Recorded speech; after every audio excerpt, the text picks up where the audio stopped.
Senanyana langa tabalek, fanga bagayeg, jamba. Marawach, jagala gaine warul tit, mom duragal, jamba. Marawach, mondi buru albe. Bon, quel changement, quelle évolution avez-vous constaté dans votre groupe en la carte de comment? Alors, le changement, c'est surtout au niveau, je pense, de la confiance et de la maturité, bien sûr, parce que le tournoi que nous avons fait au Niger nous a permis de sortir, en tout cas, de cette compétition beaucoup plus confiant par rapport à nos qualités et au travail que nous faisons depuis le début. Maintenant, il ne faut pas s'arrêter là-dessus parce que on va aborder un tournoi plus compliqué avec des équipes plus matures, plus costauds. Il faut que nous aussi, nous élevons notre niveau de jeu et, pour pouvoir exister dans ce championnat. Et à votre niveau, quel enseignement avez-vous donné de la carte qui pourront vous servir pour le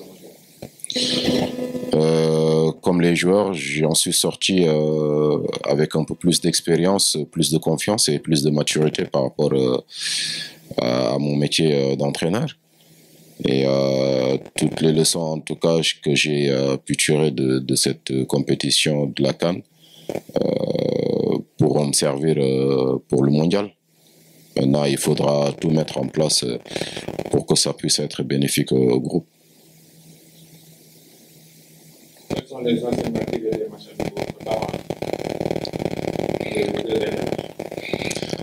Alors, c'était bien déjà qu'on puisse croiser des adversaires, en tout cas un type de football qu'on n'a jamais connu, qu'on n'avait pas croisé depuis notre prise de fonction. Parce qu'on n'a fait que des matchs contre des pays africains, hormis l'Arabie Saoudite que nous avons joué chez eux. Maintenant, les deux matchs contre l'Uruguay et le Panama aussi ont permis aux joueurs de savoir que voilà, qu'ils vont croiser un autre type de football plus compliqué peut-être que ce qu'ils ont l'habitude de croiser. Et je pense que c'est une bonne chose. Heureusement d'ailleurs que nous sommes arrivés un peu plus tôt pour pouvoir jouer ces matchs. Pourquoi le choix de ces deux pays qui sont des pays sud-africains? On aurait aimé avoir un pays sud-américain et un pays européen, bien sûr, mais bon. Après, par rapport aux disponibilités des pays, on a pu trouver que ces deux pays. Mais je pense que c'est une bonne chose. C'est une bonne chose pour les joueurs, c'est une bonne chose aussi pour le staff. Après, on va tirer les enseignements sur ces matchs et continuer la préparation pour arriver au top jeudi prochain. Avec la rotation de l'équipe, comment jugez-vous la prestation des nouveaux venus? Donc pour les nouveaux, on va parler de Alpha. On va parler de Abdoulaye aussi, de Dakar Sacré-Cœur. On va parler de, entre guillemets, Ibrahim Agnan, qui n'est pas un nouveau pour moi.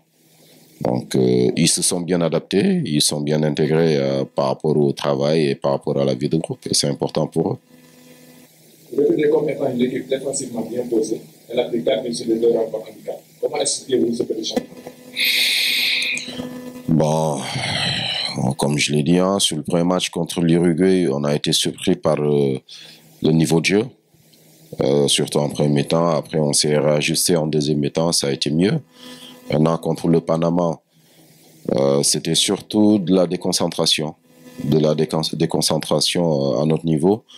Et j'ai eu en tout cas après des réunions individuelles avec certains joueurs pour qu'ils comprennent que voilà, on est à un autre niveau, il faut qu'ils soient beaucoup plus impliqués. Et voilà, j'ai insisté aussi sur le travail d'équipe, le bloc d'équipe surtout, parce que c'est quelque chose d'important. Il ne faut pas que les attaquants s'arrêtent de jouer quand ils n'ont plus le ballon. Et ça, je l'ai constaté sur les deux matchs. Il faut qu'ils continuent en tout cas à être impliqués défensivement comme ils l'ont été dans le passé, parce que notre force aussi, c'est un peu ça. Vous disposez de 3 attaquants qui évoluent dans le même secteur. Vous avez dit Ibrahim Agnan et Amadou Diagne. Vous ne posez pas de problème dans vos choix? Pas du tout. Si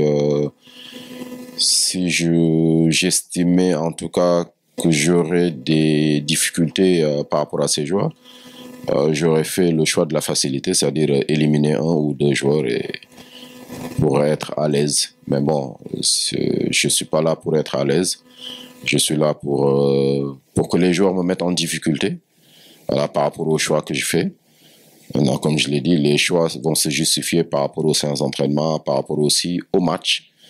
Parce que moi, je ne fais pas de fixation sur un joueur qui joue à l'étranger ou un joueur qui joue au niveau local. Ce qui est important pour moi, c'est que le joueur puisse répondre aux demandes du groupe. Parce que ce n'est pas que moi qui ai des demandes vis-à-vis des joueurs. Le groupe aussi attend quelque chose de ces joueurs. Si ces joueurs répondent aux attentes, ben forcément, ils auront l'opportunité de jouer beaucoup plus que certains autres. Vous avez quand même déjà discuté de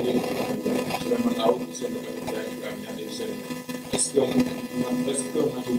bien appelé dans la compétition?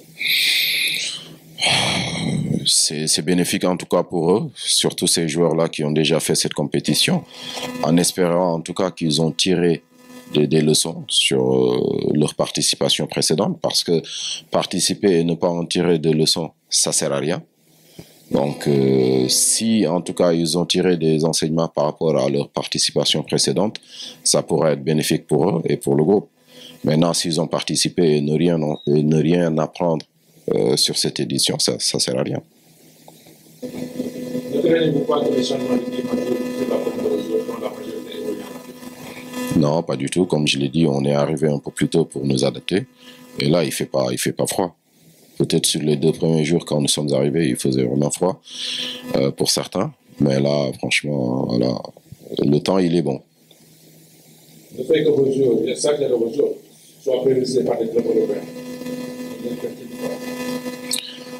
J'ai parlé en tout cas au groupe en entier, en leur faisant comprendre que le collectif passe avant les individualités, même si on aura toujours besoin des individualités. Maintenant, on a un cadre bien défini. Et celui qui sort de ce cadre s'exclut tout seul. Donc, qu'il soit sollicité, c'est bien, mais c'est encore mieux qu'il soit concentré sur le travail qu'ils ont à faire ici.